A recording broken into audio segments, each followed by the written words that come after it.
Okay, so we're back on the podcast. This is a very special episode to me personally. Sitting across from me is someone who knows me better than most, is someone that I have always looked up to, my father, Scott Tomlinson. Good morning. Man, I'm glad you're here. Me too. I just appreciate you doing it. Absolutely. My pleasure. Absolutely. What was I like as a kid? Well, we were just talking about yesterday how much your son Lewis smiles all the time. He just smiles all the time. He's in a good mood. He's always playing and coming up with things. And that's exactly the way you were. You smiled all the time. You were happy. You were always wanting to do things, full of energy, kind of like you are now. But you've always been that way since day one. So I didn't like to sit down and shut up very often? Well, no, but that's normal. You were a normal little boy, and you always kept us entertained. You were a lot of fun. Well, were you really surprised that, I'm not going to go off on this, I just think it's interesting. Were you really surprised that I didn't thrive in the school environment? No. As far as scholastic?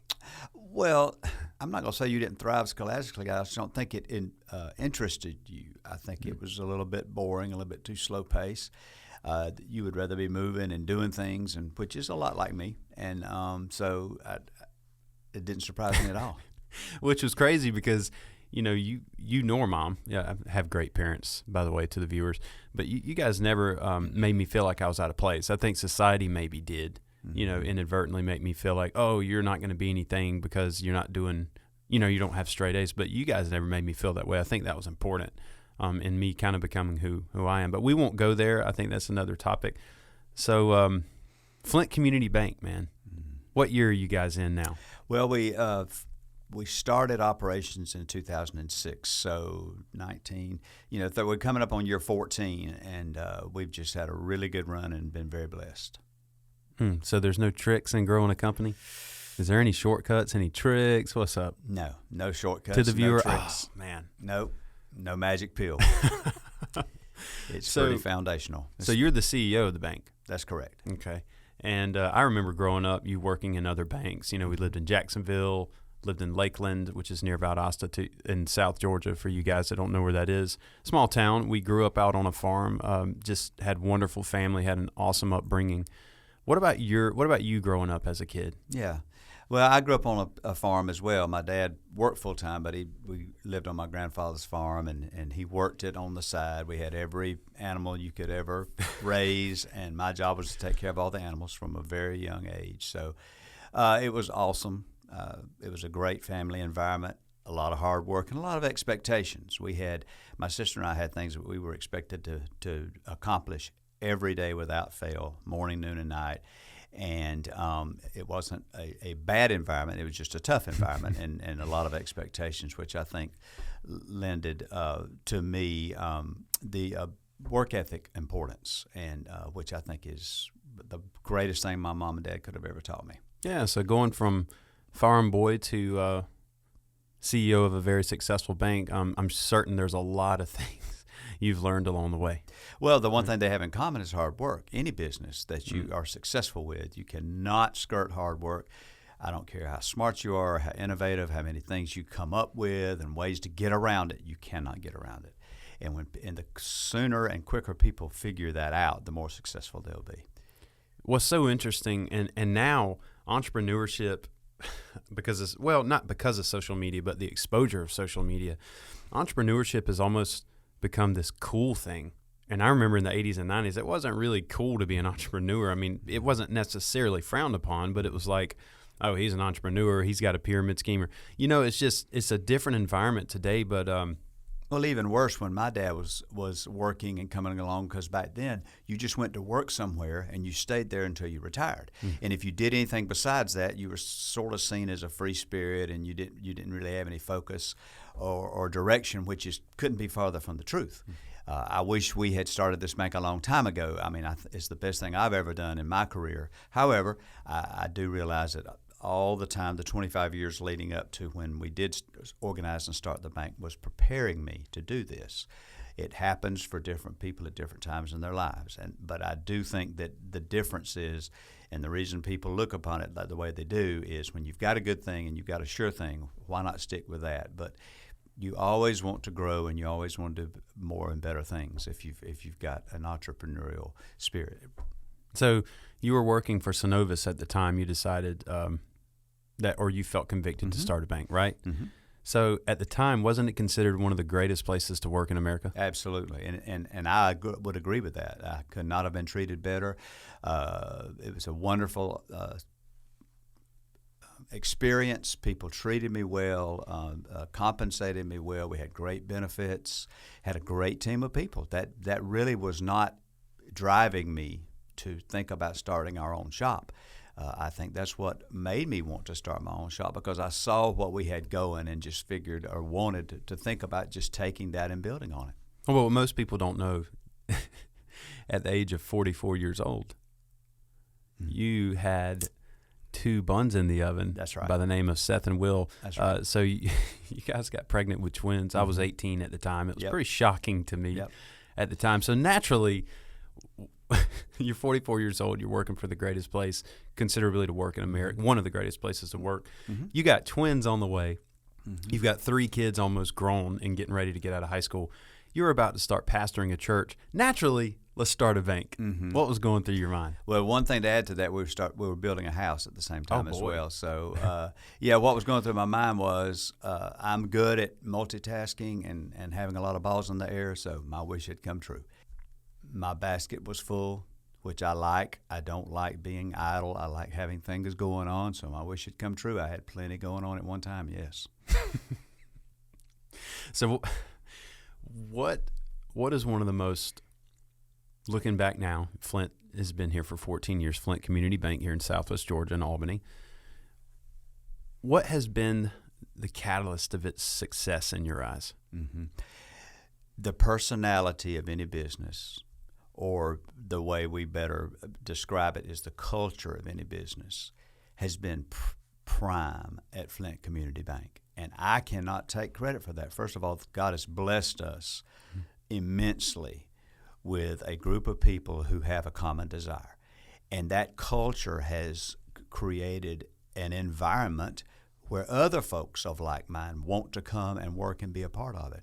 And I think the culture of any business is crucial to its success. And that, to me, once we figured out and realized what a different and wonderful culture we had created, and then further to be able to sustain it by adding like-minded people, it just, to me, that's number one. And I think people are searching for something to do that they can feel fulfilled in and find purpose in, as much as how much money they can make. Money's important. That's number one, absolutely. But I will tell you that when you're working somewhere where you feel you have a purpose and a value and feel fulfilled, someone offering you a little more money is not going to make any difference to you. It would take a lot more than that. And that, to me, figuring that out and realizing the difference that we had was the major catalyst in us being able to do as well as we have. Well, another part of this that has been very interesting to me and for our viewers, I own a marketing company here in Southwest Georgia, and we've worked with a lot of different customers over the last 4 to 6 years.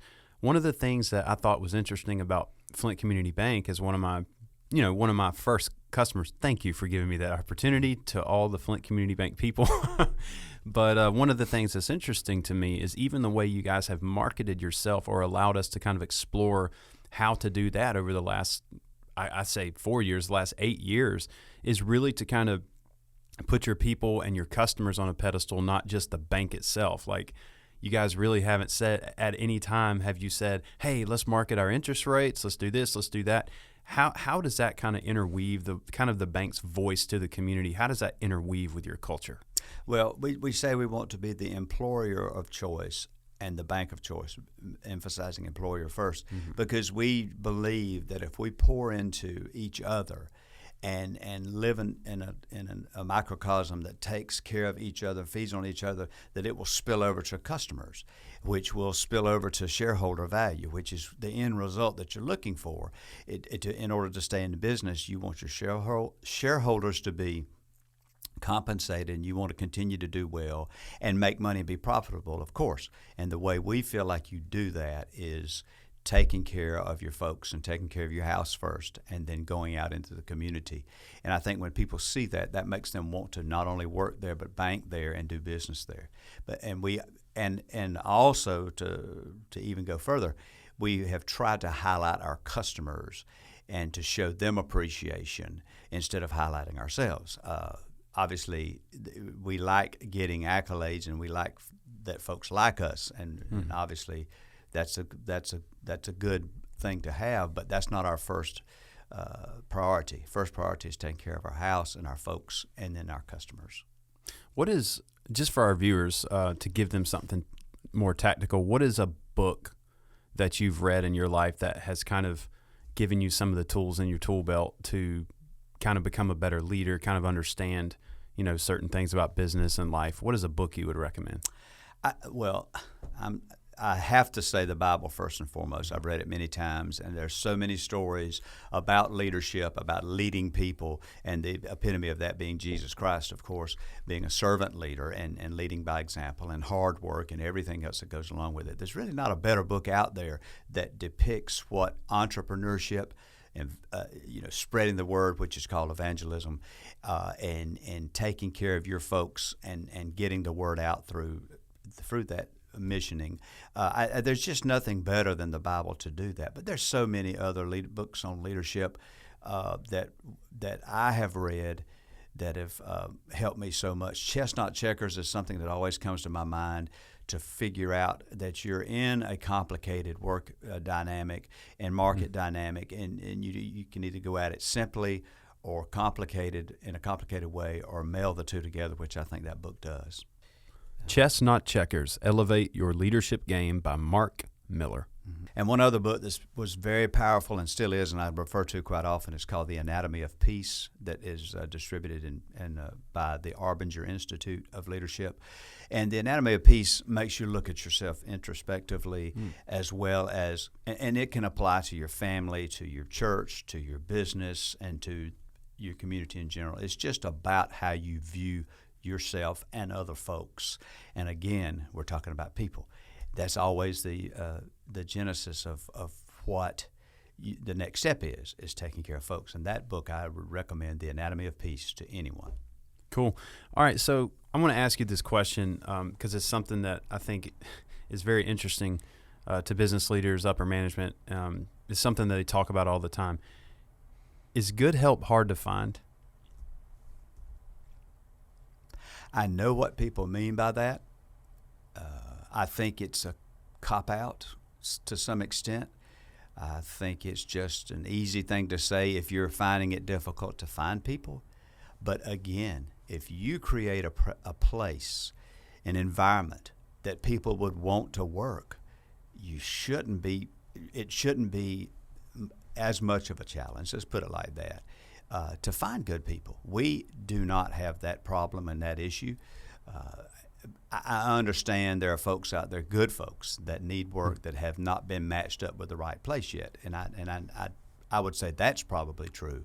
But good help is hard to find. Is a little bit too used and trite to me. I don't necessarily think that's a true statement in every essence of the word. But I think employers would serve themselves better to create a place that people want to work. And those good employees, as you described them, would be pushing to get up there and get in. How much humility does it take to be an entrepreneur, business leader, CEO? How much humility does it take to be a successful one? Well, to be a successful one, quite frankly, I will answer it probably in a way that you're not expecting. It probably doesn't take much. But again, success is measured in many, many ways. Mm-hmm. There are some hard-driving folks out there who are not very humble and have much humility that are successful in certain categories. Mm-hmm. But I just believe that you can be successful in those same categories and still have humility.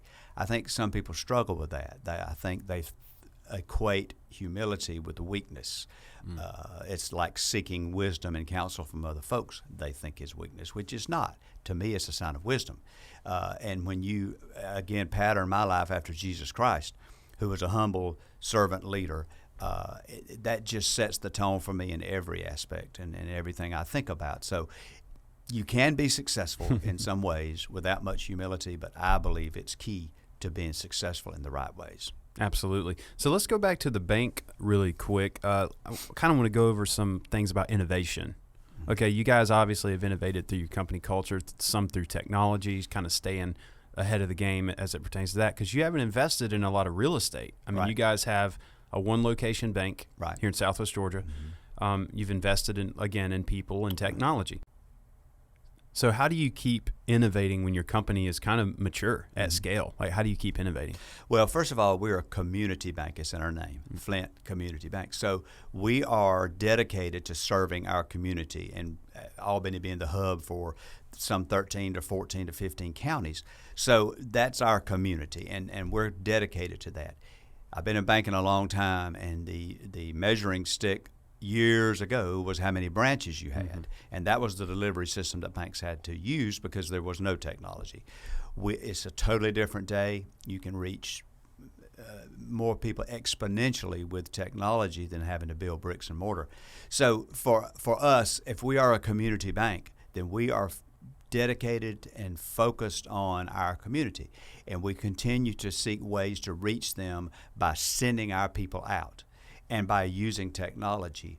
And so the key to, as being a mature, and I don't really think we're a mature company. We're still growing every year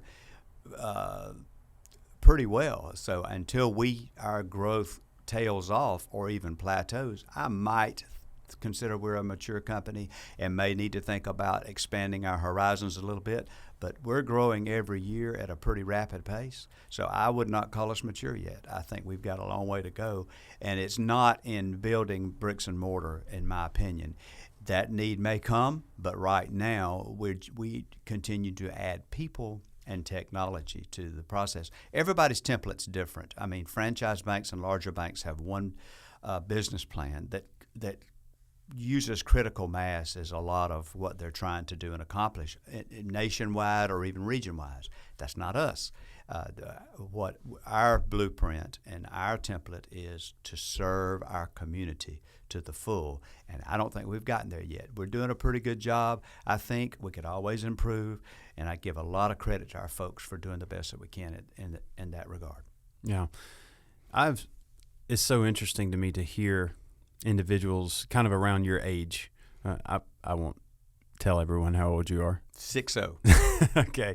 So it's really interesting for me to hear some business owners, business leaders, whomever, make the comment, I don't do social media.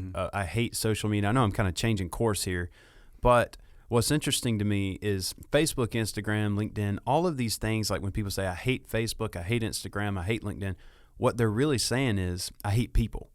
Because these platforms are dumb. These platforms are just exposure for people. It's just giving them a louder voice, right? And so I think, me personally, I think it's irresponsible for people to just make a blanket statement like that, because if you are to grow as a company, as a leader, you have to understand communication and where the attention of the consumer is and the individual is. But how do banks, being so highly regulated, how do they deal with social media? Well, I would agree that there's a lot of minutia that you have to wade through on the Facebook feed. And I think that the people that said I don't do Facebook or didn't like it in the beginning were wondering if it was a fly-by-night thing or a fad. But what it has done is only expanded and continued to reach more and more people. As a bank, we certainly, again, are focused on our community. So with your help, we have learned how to get messaging out to the people that we're trying to reach, and that's folks in our community. And if you can wade through all the other things that you have to just scroll past on Facebook, there's some nuggets out there that are very helpful and informative, and we found it to be a very valuable tool in getting our messaging out. When you're marketing, you're trying to promote and seek out people and businesses who have a need that you can meet, not just going out trying to sell them something that you have. It's so interesting you say that, because remember in the 90s when Microsoft was just massive. I mean, they were massive. They're on top of the world. A lot of people think that if someone else is successful, they can't be as well. It's kind of a shortage mentality. But What was interesting about Microsoft is they were promoting their features and benefits, their processors, their gigabytes, their all of this stuff. And then here comes Apple when Steve Jobs got back into the company after he, was ousted from the company for a little while. He made it about the consumer. We're going to focus on the consumer first. Mm-hmm. And you see a lot of selfish marketing and advertising these days of buy this, click here, do this, go here, do that.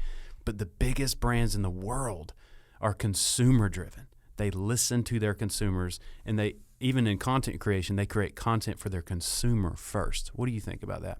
I think that's exactly what I'm saying on a much smaller level that we're trying to do at Flint Community Bank is to seek out ways we can help people meet their needs. I will admit in this day of technology and ordering online and all this that there are a lot of times where people, including myself, don't want to think about something. I need a new shower head for my shower. I'm just going to click on it and buy it and move on. But when you get past things a little more important than your shower head, it is nice when people are offering something and responding to your needs, and so that you won't be, I guess, feel like your time's been wasted. If I'm looking for a particular thing that would help me, I don't want to look at 600 things. I want to look at a few, and the banks are no different. I want a bank to meet a need that I have, and my need may be different as a consumer than the next consumer or businesses may have. And so we just try to focus on where our footprint is and do the best job we can where that footprint is. And meet the needs that are out there that we know people are looking for instead of just inundating and flooding the market. You mentioned the gigabytes and the size that Microsoft had and still has. I think that was a selling point for them. We're bigger, and so we've got more to offer. And I think Apple kind of took that and compressed it a little bit into a specialized niche that worked very well for them. I think I'm not comparing us to Apple, of course, but I'm just saying that is sort of what we have tried to do is focus on what we do best and what we do well, and even try to improve on that, but not try to be something that we're not. Because when you do that, sometimes it's a winner and sometimes it's a loser.